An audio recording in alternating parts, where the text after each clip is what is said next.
Ladies and gentlemen, thank you for standing by. Welcome to the Sanofi fourth quarter 2020 earnings call and virtual Capital Markets Day. We have planned for a 15-minute break between both events. You may remain connected to the Zoom link for all sessions. I would now like to turn the call over to Eva Schäfer-Jansen, Head of Sanofi Investor Relations. Please go ahead, Eva. Good morning, good afternoon, and good evening to everyone. Thank you for joining us to review Sanofi's 2020 fourth quarter results, followed by a dedicated Q&A session. In about an hour, we will begin our virtual Capital Markets Day presentation and discussion. As usual, you can find the slides to both sessions on the investors page of our website at sanofi.com. Moving to slide 2, I would like to remind you that information presented in this call contain forward-looking statements that involve known and unknown risks, uncertainties and other factors that may cause actual results to differ materially. I refer you to our Form 20-F document on file with the SEC and also our Document d'enregistrement universel for a description of these risk factors. With that, please advance to slide 3. Our speakers for the earnings portion of the presentation today are Paul Hudson, Chief Executive Officer, the Global Business Unit Heads, Bill Sibold, Thomas Triumph, Olivier Charmey, and Julie Van Angeval, and Jean-Baptiste Chatillon, Chief Financial Officer. Paul will make some introductory remarks, followed by our GBU heads, who will review the fourth quarter performance of their respective businesses. Jean-Baptiste will provide an overview on the key financials, and we will then open for the dedicated Q4 earnings Q&A session. For the Q&A, you have 2 options to participate. Option 1, click the raise hand icon at the bottom of your screen. You will be notified when your line is open to ask your question. At that time, please make sure you unmute your microphone. Or option 2, submit your question by clicking the Q&A icon at the bottom of the screen. With that, I'd like to turn the call over to Paul. Well, thank you, Eva, and welcome to everyone, and thank you for joining us today. Apparently a record number of joiners, so obviously creating a lot of interest in the story and how we're doing. So 13 months following the announcement of our Play to Win strategy, and in the year of a global pandemic, we're delivering 3.3% sales growth in constant currency, ahead of the 2.8% growth the year before. I'm extremely proud of our achievements. Dupixent has become Sanofi's #1 product in 2020, reaching 3.5 billion euros in sales, and at a growth rate of 74%. Our influenza vaccine franchise crossed the 2 billion euro mark, responding to the public health needs with our differentiated flu products. Specialty care grew strongly during 2020, and despite fewer new patient starts due to the COVID environment. General medicine sales in 2020 were lower, reflecting the implementation of the VBP in China, though we've made progress on volume, and then further impacted by elective procedure delays, especially during Q2. Our bottom line grew faster than our top line as we continue to identify efficiencies and reallocate spending to our key growth drivers. Across the sector, we saw companies lowering their spending throughout the pandemic. The difference is that we are implementing a disciplined, active program of overall cost reduction and reallocation that will remain after COVID. As JB will explain, we have already achieved approximately 85% of our 2022 savings target in just 1 year and feel confident to increase our target overall. This year has proven that we have resilient yet attractive businesses that set us up well for continued growth. I'm really confident that we will emerge stronger from this continuing crisis. Slide 5. Transitioning now to quarter 4 performance, we delivered a tremendous quarter. Sales grew 4.2%, while business EPS grew 9.8%, which bodes very well for 2021 overall. Key growth drivers were Dupixent 54% up compared to the same quarter last year, and our differentiated vaccine business, which grew 15% with flu sales up 25% in the quarter. To achieve a nearly double-digit EPS growth, we delivered another quarter of P&L leverage, supported by further efficiencies and reallocating spending to growth drivers. With that, I'm now turning it over to the GBU heads, and to provide more details on their respective businesses, let's first start with Dupixent, and Bill, over to you. Thank you, Paul. Starting with Dupixent, sales reached 3.5 billion euros for the year, a growth of 1.5 billion euros over 2019. Strong sales momentum continued into Q4 with sales of 982 million euros, reflecting outstanding performance both in the US and ex-US across all 3 approved indications. This was all done in the backdrop of the second wave of COVID-19. In the US, patient visits continued to be approximately 80% of pre-COVID levels, and outside the US, local lockdowns prevented many patients from visiting their doctors. Other highlights in the quarter included Dupixent's listing on the China NRDL just 5 months after launch, 1 year earlier than the initial best case scenario, enlarging the accessible adult population with atopic dermatitis to at least 150,000 as of March, a number almost as large as the roughly 230,000 patients treated with Dupixent worldwide today. The opportunity in China may grow to around 900,000 patients over time for adult AD alone.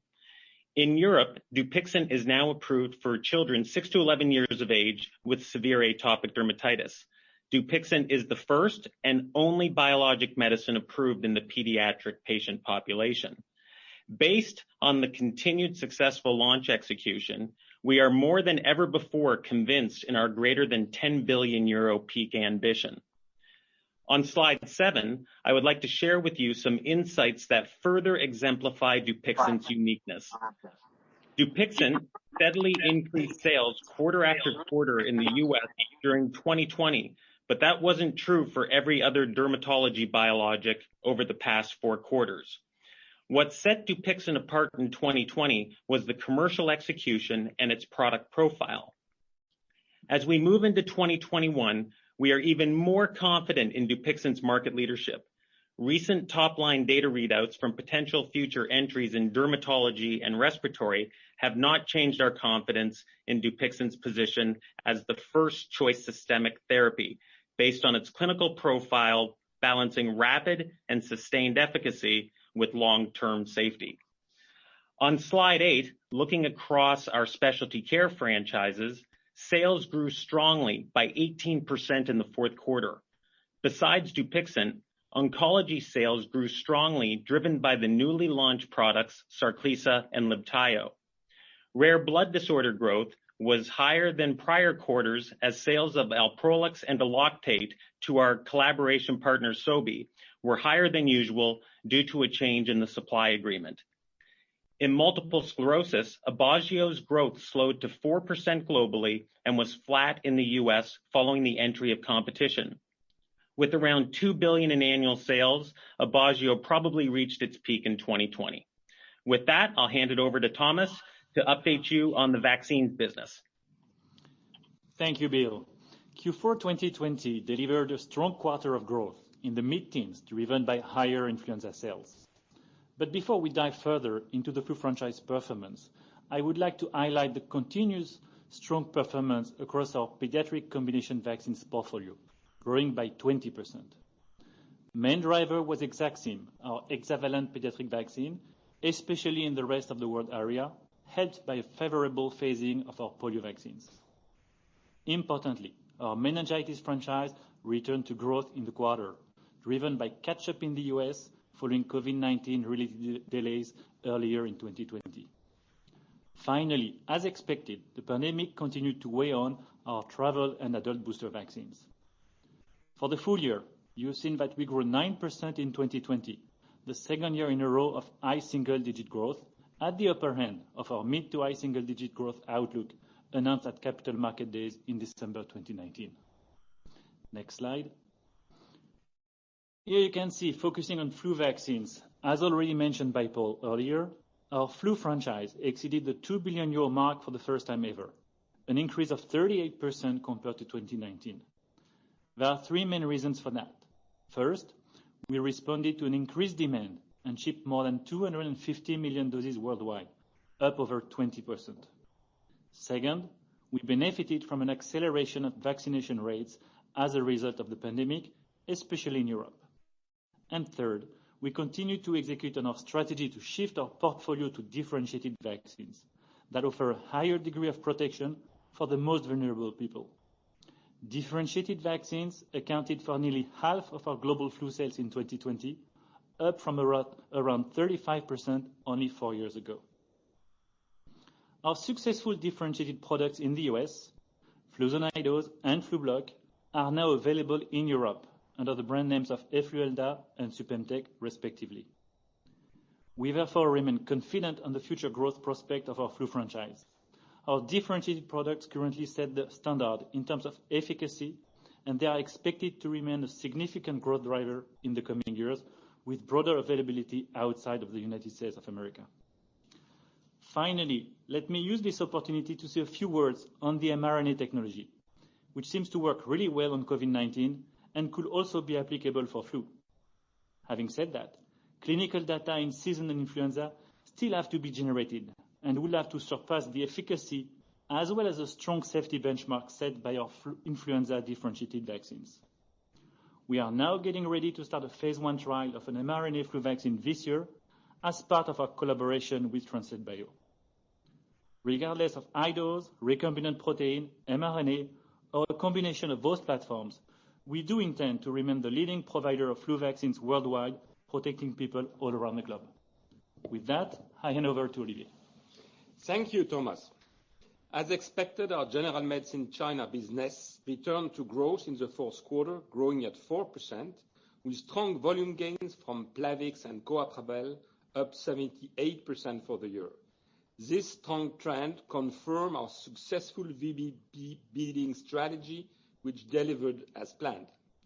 While the usual year-end true-up took place in the US in Q4, we know that globally the decline in the diabetes business saw significant moderation compared to previous years.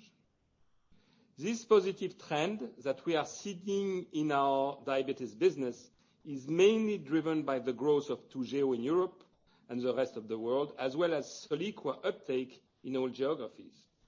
With the launch of Toujeo in China in Q4, we are confident in the outlook of the diabetes business in our key markets. I will elaborate on this in more detail at the CMD session. In established products, we saw strong performance from Lovenox globally, benefiting from its continued inclusion in WHO guidelines for hospitalized COVID patients.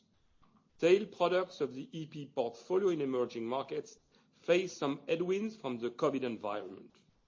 Going forward, to improve the growth profile of the EP business, we continue with the portfolio streamlining, and we are making solid progress in driving simplicity and agility, such as our go-to-market digital model.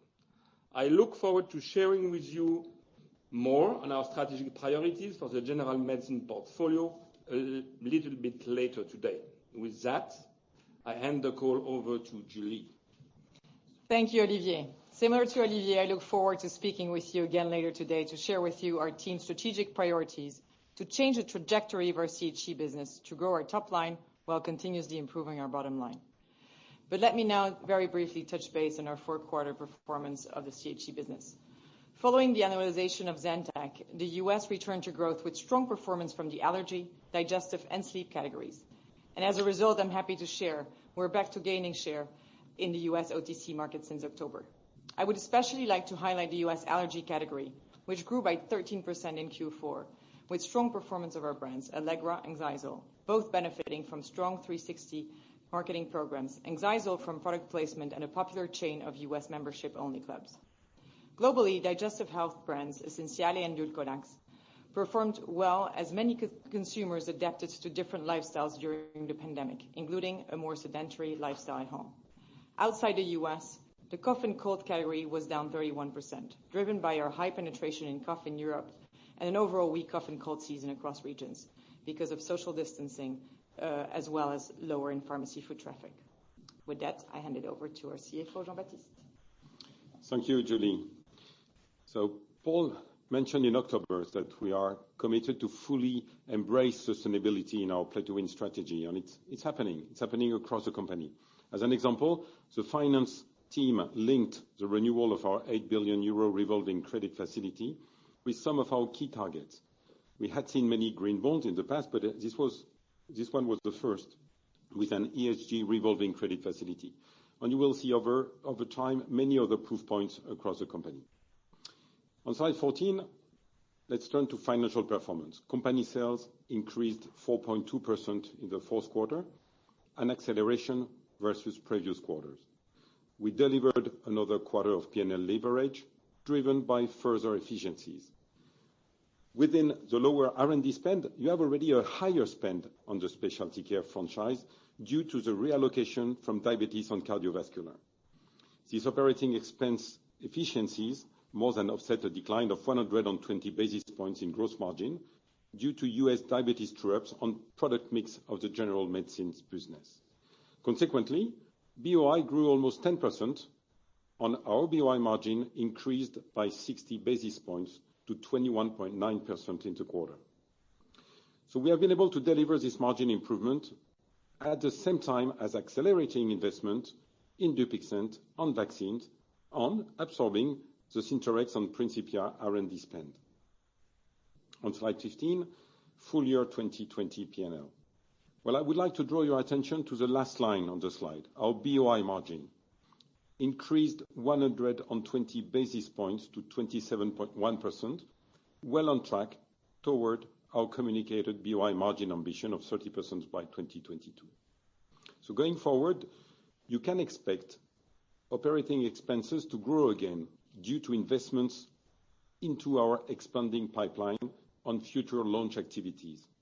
At the same time, you can expect to see a gross margin improvement from this low point of 2020. With this in mind, let me give you an update on our progress to accelerate efficiencies. On slide 16, as you know, we communicated in December 2019 our plan to deliver 2 billion in cost savings by 2022.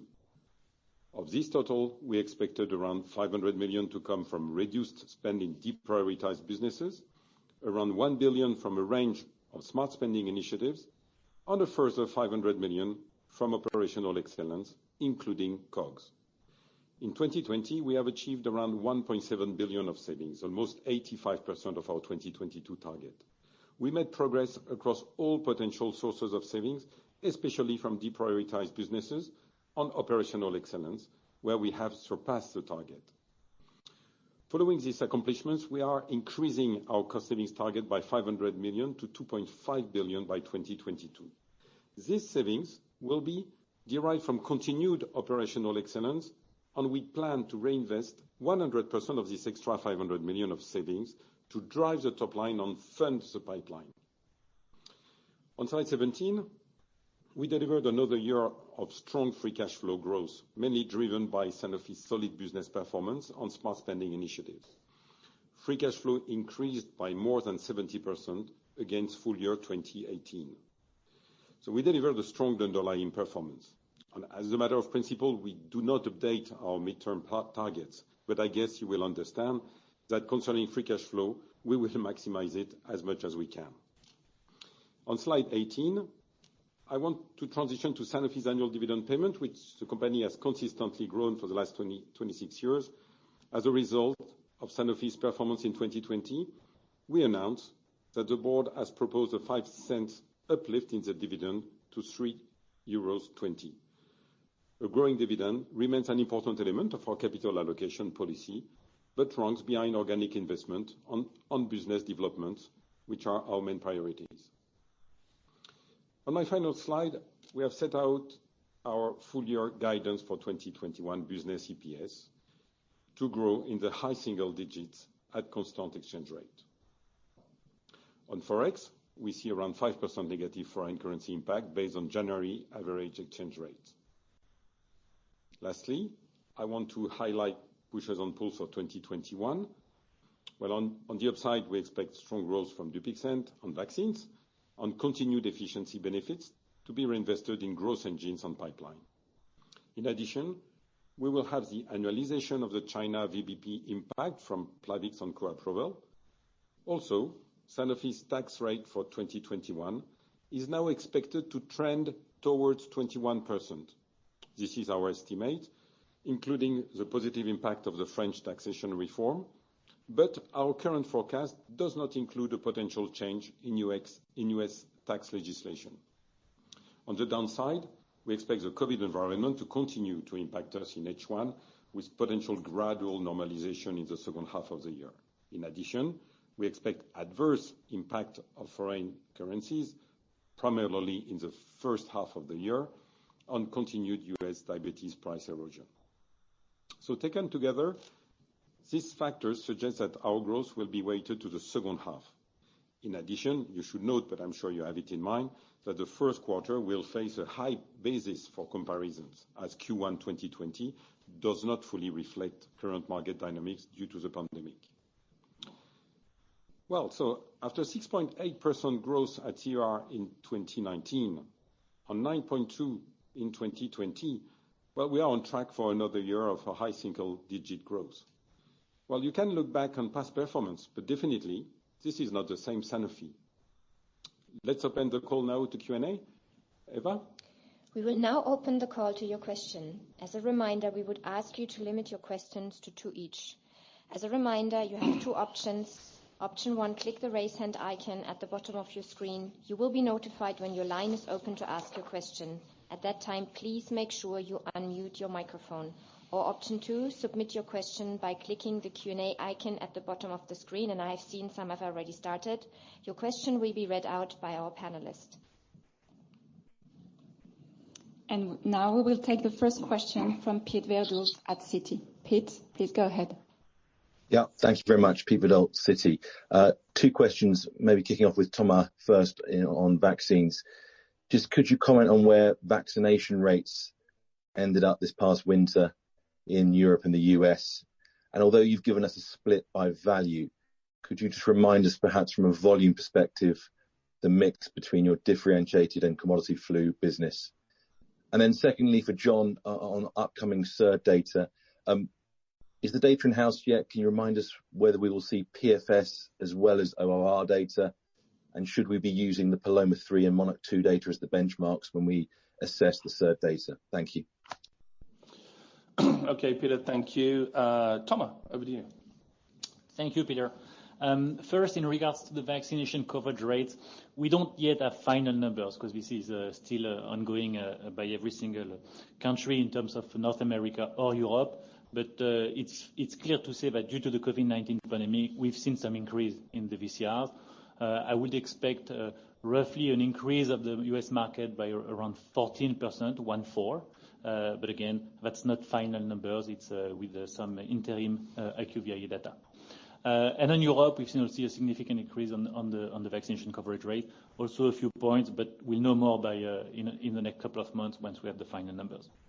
Now, when it's come to value and volume split, overall, on the overall flu business, if I look at 2020, you've seen that roughly it's a balance between volume and value in terms of the 38% increase in the flu business. And of course, as mentioned, we're going to increase further the differentiated flu portfolio. We are very happy as we've seen the introduction of Efluelda in Europe. We believe it will be a strong driver of growth in Europe in 2021 and the years after. So I will say that we'll see more and more increase of the differentiated flu in both in volume and in value in next year. Thank you, Tom. John Reid, maybe you could update on what data we have in-house and the outlook for sharing data on our SERD and Sinestron. Absolutely. Thanks, Paul. So we'll be sharing data on the phase 1b study, which set the stage for the pivotal study in combination with Palbo. That'll be shared at a medical conference middle of this year. In terms of the first pivotal readout, that will occur the first half of this year in the second and third line setting as a monotherapy. That primary endpoint is progression-free survival. Of course, we'll have overall response rates and clinical benefit rates as well as secondary endpoints, but that'll be the PFS will be the primary endpoint. Thanks, John. The next question is from Vimal Kapadia at Bernstein. Vimal, please go ahead. Oh, great. Thank you very much for taking my questions. Vimal Kapadia for Bernstein. So can I just ask on Venglustat, please? Clearly, disappointing to see the update on GVAPD, but given, safety continued to be favorable and the biomarker showed consistent and predictable GL1 reductions in both the plasma and cerebrospinal fluid, have your views of success actually changed for the product in ADPKD for the pivotal data in 2022? And then just tied to that, should we still be expecting kidney volume data this year, which may be fileable with FDA depending on the outcomes? And then my second question is, again, back to influenza. Clearly a strong 4Q and stronger than the third Q, which was above your previous comments. So I guess, can I just ask what drove that stronger than 3Q performance? And then secondly, how should we think about the flu progress in 21? Do you expect patients who took a vaccine this year that typically do not to fall off in 21? Should the pandemic be in a better position, or do you expect incremental demand in 21? Thank you. Thanks, Vimal. I'll come to Venglustat in a moment. I'll make a comment before John, but let's just do flu while we have a chance. So Q4 over Q3 and also outlook for 21.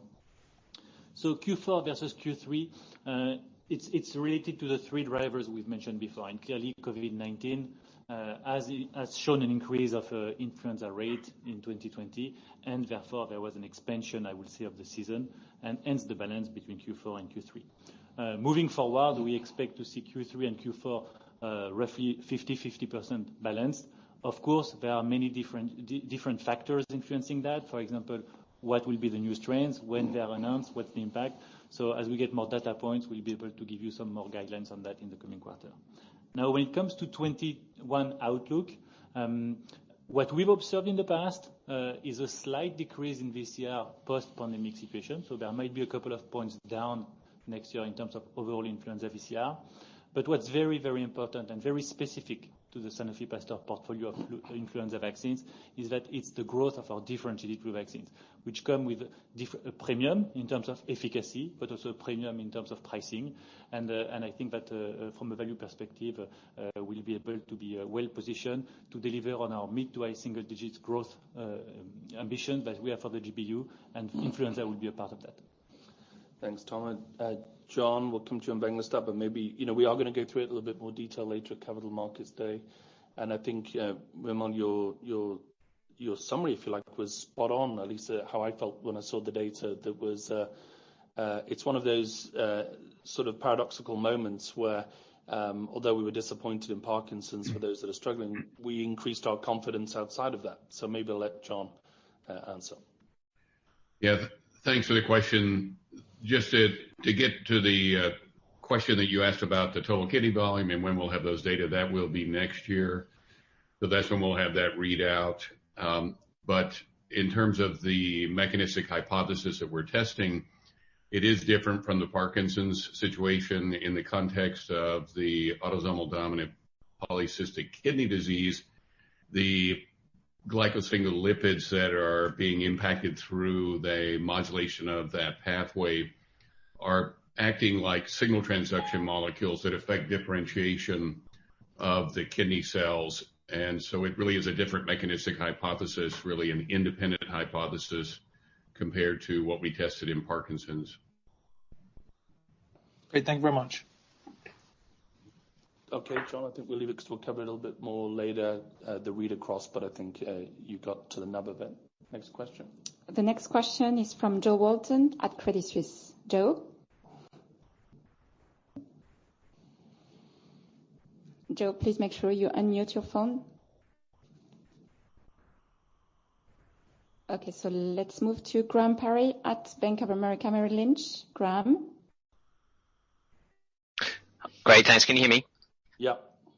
Okay, perfect. So just going back to vaccines again, I'm afraid. So could you just help us understand what growth in vaccines is assumed in guidance, and in particular for flu? I think, Thomas, did you say that growth would be a couple of points down on 2020, but you're still expecting to see flu grow off that 2.5 billion base?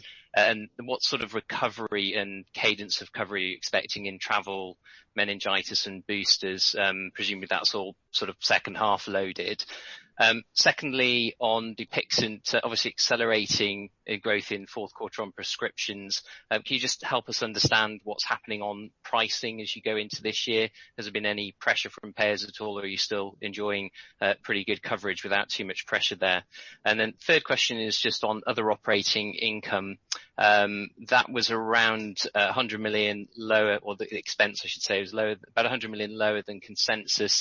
You actually had quite a high Regeneron payaway in there. So just, are there some low-level one-off gains sitting in there? And if you could just help us understand the size of those. Thank you. Okay, well, we'll start with Thomas. I would just add that I think we would all believe, as much as we'd love to be back traveling again, the more exotic travel perhaps will be much later in the year and perhaps the beginning of the following year. But Thomas, I'll leave it to you. Thank you. Hi, Graham. Basically, no, what I was saying is that, and it's important to be precise, the overall vaccines GBU growth is expected into the mid to high single-digit trajectory as we've committed from 28 to 2025. When I was mentioning -2 to 3%, it's on the vaccination coverage rate for the full market, so not about Sanofi Pasteur. When it comes to us, we expect influenza to remain a key growth driver of our overall trajectory next year and the years after. And again, it's about a few factors. You understood the importance of Efluelda, i.e. Fluzonidose growth in Europe and still in North America. That's very important. We expect also Flublok growth to keep going. What's also important for you to know is that we discussed it in the past, but you know that we will keep investing in our capacity. Notably, in 2021, we'll have the start of our new US facility for Fluzone antigen that will start to produce from the year 2021. We've communicated in the past, but of course that's an important driver when it comes to Fluzonidose. And same thing, we had also invested into our Vaxigrip influenza vaccine, in France, in order to make sure that we can meet the demand. So that's very important moving forward for flu. In parallel, to sustain the mid to high single-digit growth of the GBU, the recovery on meningitis, you've seen in the Q4 that meningitis was turning positive, and therefore we expect this to come back in 21. That's an important part of the driver. As mentioned by Paul, I expect travel and endemic to still be impacted in 21 for the obvious reasons we know. That's more a 22 play in our view. But you've also seen, and I've highlighted at the beginning of the call, that our pediatric combinations have done well this year like the previous year, and we think that in emerging markets they will keep their growth trajectory in 21. Thanks, Thomas. Bill, maybe you want to jump in on DUPI access Q1 and onwards, what you see as the dynamics? Yeah, so thanks, Graham. So, first of all, we're in a really highly favorable access position. We have greater than 95% of commercial lives having established criteria for AD and asthma. And, as we launched the product, we knew a couple things. We knew that we'd be in multiple indications, and we knew that there would be competition in the future. So we've, strategically approached this, and we've done very well. Looking ahead to Q1, Q1 you would expect, like in every other Q1, you have kind of a resetting of patients of insurance, so your patient assistance programs and so forth have that impact. But we believe we're in a really strong position. Clearly, when you have competition coming in, the more companies there are, you expect some impact on gross to net. But, as I said, we started out with the plan knowing exactly how the market was going to unfold, and we think we're in a really favorable position for Q1 in 2021 in general. Thank you. And then JB, OOI. Yes, Graham, yeah, you spotted perfectly. Effectively, we have an accumulation of small deals. We are very active on the front of divesting some of our molecules in EP portfolio, a bit in consumer health also. That's to execute on our commitment of the Capital Market Day, and we are effectively executing on it, almost computing to 100 million, below 100 million, but quite near on Q4. Cash-wise, it's much more important what we are doing, but as you know, we are pushing down some goodwill accounting-wise when we account for those sales. So it's not very really impacting on BUI, but Q4 was higher. Okay, thank you. Next question. So I have on the chat two questions from Florent Cespedes from Société Générale. The first one is on 2021 R&D news flow, specifically with regards to BIV001 and fitusiran and what the new timelines are. The second one is, could you be more specific and where you intend to redeploy the 500 million additional savings? Okay, well then, John, maybe you want to update on BIV001 and fitusiran for this year, and it was a more broad question about news flow for this for 2021. Yeah, John. Yes, thanks, Paul. So BIV001, which is now known as FNS Octacog Alpha, we have dosed the the last patient is now, the study is fully enrolled. Last patient has been enrolled. It's a 52-week study, so that'll be reading out early in the following year. So we're slightly delayed due to COVID, but are still expecting to have a submission in roughly the same time frame that we've disclosed previously. With fitusiran, after the voluntary hold to reconsider dose and schedule, the study has now been restarted. 97% of patients remained on study. The investigators and patients were very eager to resume, and we're delighted that we were able to get back on track with that study. We'll be having dialogue throughout the first part of this year with the health authorities in terms of what additional evidence they'll want to see in order to submit the NDA. So we don't yet have an update for you on the timing for the fitusiran final submission. John, broader news flow for 2021? Well, for 2021, we will have 8 pivotal readouts. That will include amcenestrant in the first half of the year for the monotherapy in the second, third line breast cancer, as well as 2 Libtayo readouts. And then in the second half of this year, we'll have 2 Dupixent readouts for spontaneous urticaria, chronic spontaneous urticaria, as well as for pemphigus nodularis, so 2 more dermatology indications. We'll also have rilzabrutinib pivotal data for pemphigus vulgaris, another dermatology indication. And then we'll have a readout for Sarclisa in the frontline myeloma context for the transplant ineligible population. So expect a rich year of news flow throughout 2021. Thanks, John. Maybe just add, and maybe we'll talk about it a little bit later, but the investigator feedback on fitusiran, I know everybody was disappointed that we'd be on a voluntary hold, but actually it's provided us with some much richer insights into the potentials for interval and dosing, which, while nobody wants to take a short delay, actually we think the profile may improve. So we will see. We'll see what the data says, but we wouldn't have found this out, I think, unless we've been on this journey. So, okay. Next question. Yes, another question from the chat, from Geoff Porges.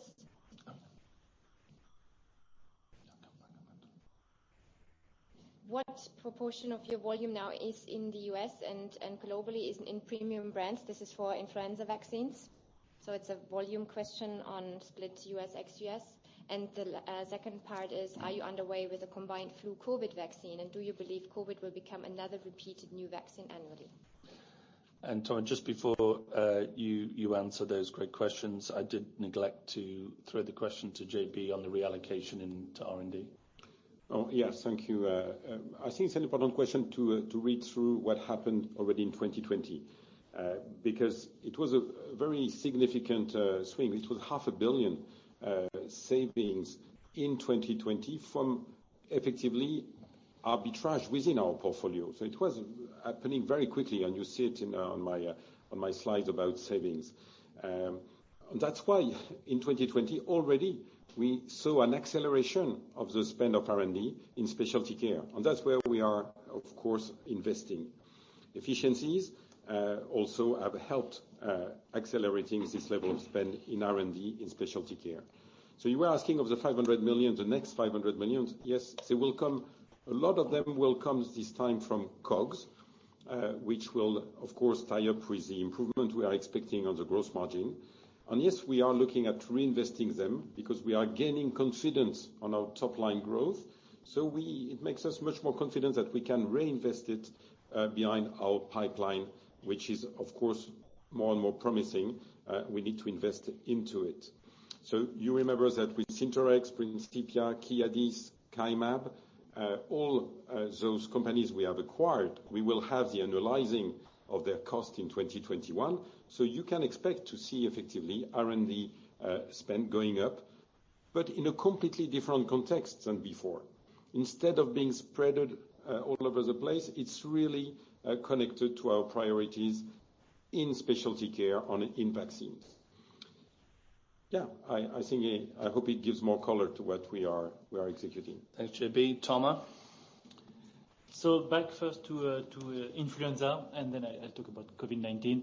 So for influenza, again, I think what's important to have in mind is that with the new Fluzone antigen building coming online in 2021, you should expect a growth of both our differentiated vaccines, i.e. Fluzone High-Dose Efuelda and Flublok Supemtec.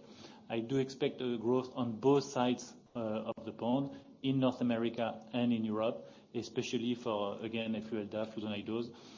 You will see that in North America. You will see that in Germany. I expect maybe a significant growth in volume and in value from the differentiated flu.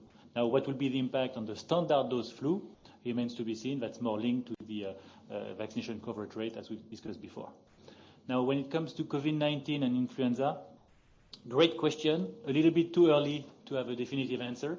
There are still many things in terms of ability to do COVID-19 and flu together. You know very well that flu has a very specific logistic, that it's an annual vaccination. We still need to see what's going to be the need for boosting, by when, and how long are the COVID-19 shots duration. So many questions to answer there. But you have noticed that we are very interested. You have noticed that we are starting phase 1 of mRNA flu vaccine this year, knowing that we are the influenza vaccine leader worldwide, and knowing that we have 2 shots on goal with COVID-19. Should there be an opportunity, we'll be just around the corner. Thank you, Thomas. Next question, please. The next question is from Joe Walton. Joe, please go ahead. No. Okay, so let's move on to Richard Vosser at JP. Richard?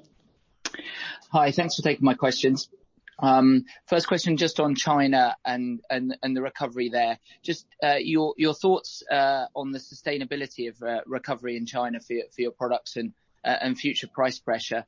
And then aligned to that, just JB, you highlighted increasing confidence in the growing top line, and I note that you're sort of saying general medicines should be flat out to 25. So do you feel confident enough to give a target like you give for vaccines and consumer in terms of growth now?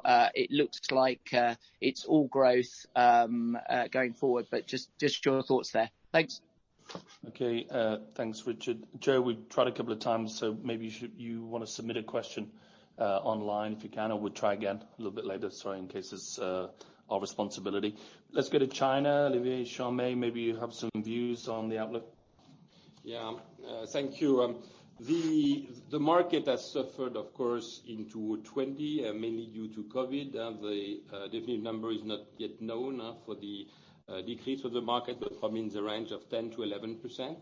The market is going to bounce back, and we are expecting for 2021 growth that is going to be significant, 6, 7, 8%, not to say more. Of course, as there has been price pressure with the implementation of VBP in the last 2 years, we see that, of course, the volume growth continue to be very strong in our hand, and we are very happy with our performance, both on Plavix and Aprovel, further to the implementation of the VBP. So the China market remains a volume market on general medicine and on specialty, of course.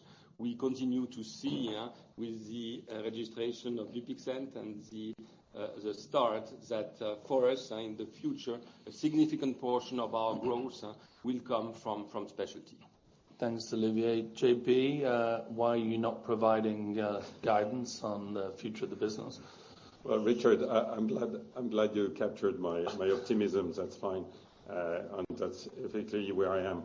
Now we have I think a guidance which is quite clear for 2022 with this BOI ratio, and we are really committed to deliver on it. And we have I think a nice now set of guidance out there to help you modeling it. But we will deliver on 2022.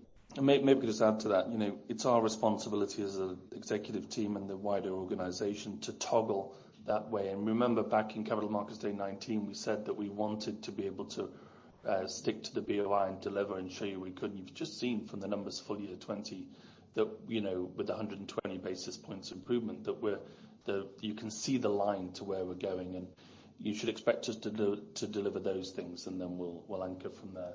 Next question, please. we will take final questions from Jean-Jacques Le Fur at Bryan Garnier.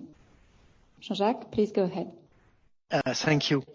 We'll come back on the flu vaccine, and for clarity, could we assume that you will be able to add again about 500 million in sales this year as you did last year? And if yes, how can we see the manufacturing capacity if you are successful with your COVID vaccines, which I assume will take some of them for manufacturing, or is the new US factory enough to deliver the additional flu doses? Thank you. Thomas? Thank you. Yes, Jean-Jacques. So we have made sure that we always make sure that we secure the demand of our current vaccines. You know that we are manufacturing and supplying a lot of different vaccines that are critically needed even in COVID-19 pandemic times. And we made sure that our supply capabilities are growing, and it's not linked to the COVID-19 vaccines development that we are doing. So we have everything we need to increase. As I mentioned before, the Fluzone antigen building is already up and running and starting to produce as we speak now for 2021 Northern Hemisphere. That's very important for us moving forward. Yep. Okay, good. Thank you. Next Sorry, question. looking at sales, could we assume that you will be able to add again 500 million about? No. So no. Again, the story of influenza is going to be a growth trajectory, which is a question in between growth from differentiated vaccines versus non-differentiated vaccines in a market, but most likely in non-pandemic period compared to pandemic period will be probably lower. So I expect us to perform well in a declining market for flu just for next year, but we are not in the magnitude of 500 million, of course, because we are not in a pandemic situation at all. So you need to look at the continuous growth compared to the average trend of over 5 years, for example. Okay, so time is over for this first part. So let's meet in 12 minutes for the Capital Market Day. Thank you, everyone.